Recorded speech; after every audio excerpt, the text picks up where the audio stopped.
اکثر ہم خوارج کے بارے میں سنتے ہیں۔ خوارج کون لوگ ہیں؟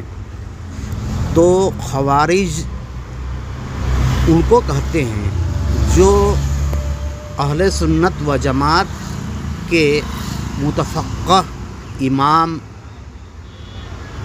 سے خروج کرتے ہیں، یعنی ان کے عقائد سے بغاوت کرتے ہیں، اسے خوارج کہا جاتا ہے۔ سب سے پہلے حضرت علی رضی اللہ عنہ اور امیر معاویہ رضی اللہ عنہ سے بغاوت کرنے والا گروہ خوارج کہلایا، جس نے ان دونوں ہستیوں پر شرک کا فتویٰ جاری کیا۔ ان کے بعد پھر محمد بن عبد الوہاب نجدی نے متفقہ امام اہل سنت و جماعت سے خروج کیا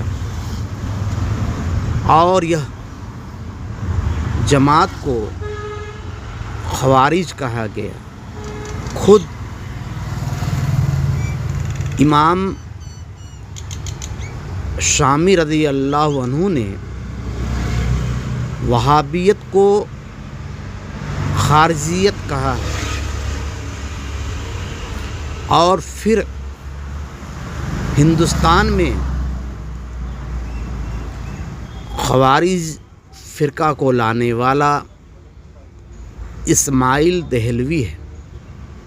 پھر اس کے بعد ہندوستان میں آ کر خوارج دو گروہ میں بٹ گیا، ایک